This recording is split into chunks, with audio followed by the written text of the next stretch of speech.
best-selling MPV. Punta lang tayo sa showroom. Dito sa Toyota San Fernando. 2026 Toyota Innova G. Yung price, 1,689,000 pesos.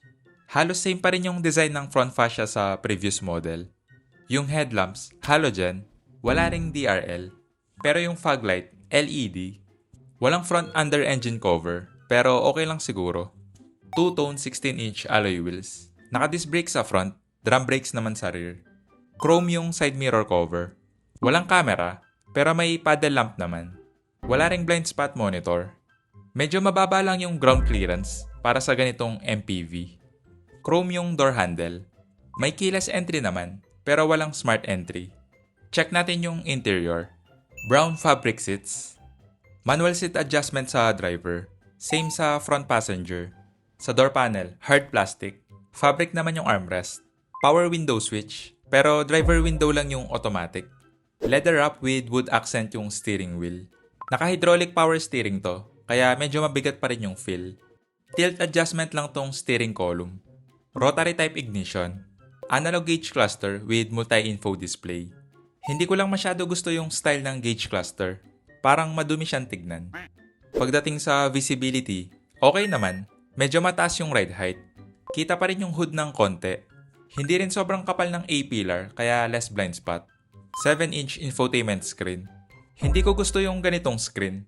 Para siyang pang base model. May auxiliary at USB port. Single zone automatic climate control. Para sa ganitong price range, mas okay siguro kung dual zone na to. May eco and power mode. 12-volt socket. 6-speed automatic transmission. Manual handbrake. Soft leather yung center armrest. Check natin yung storage. Medyo malaki na rin yung storage space. Dampen yung glove box. May upper glove compartment. May vanity mirror with light yung sun visor. Same sa front passenger. May cup holder sa baba ng AC vent. Same sa front passenger. Iset ko lang yung driver seat sa driving position ko. Check natin yung back seat. For reference lang, 5'7" yung height ko. Brown fabric seats. Sa door panel, hard plastic. Fabric naman yung armrest. Power window switch, pero hindi automatic. Nakaset na to sa driving position ko, yung legroom. Okay naman yung kneeroom, maluwag na rin. May slide adjustment kung gusto nyo lang bawasan yung legroom. Yung foot space, makakapag-stretch ka pa. May folding tray table na 10 kg yung load capacity. Same sa passenger side. Hindi nga lang flat yung floor, medyo mataas din yung hump. May 12-volt socket, pero mas okay siguro kung USB port na lang. Okay naman yung foot space sa middle seat. Yung sitting position, comfortable din. Yung headroom, nasa 4 to 5 inches pa. Okay naman yung sitting position, hindi siya upright or 90 degrees, kasi reclining seat naman to. May center armrest with cup holders. May overhead AC vent with fan speed control. May ambient lighting din. Cabin light. Check natin yung cargo space. Halos same pa rin yung design ng rear end compare sa previous model. Yung tail light, ordinary bulb type.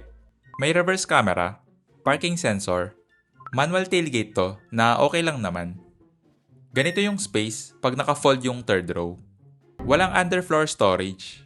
Ganito naman yung space pag naka-set up yung third row. Check natin yung spare tire.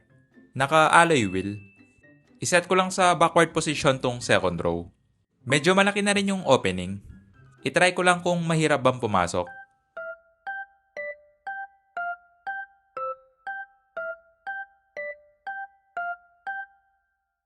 Nakasagad sa backward position tong second row, yung legroom.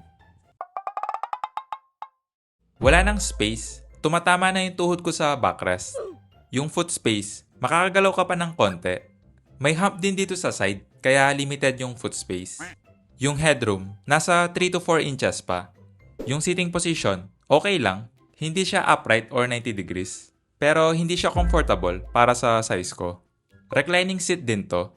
May separate AC vent para dito sa third row. Check natin yung engine bay. 2.8 liter turbocharged diesel engine. Ito yung maganda sa Innova.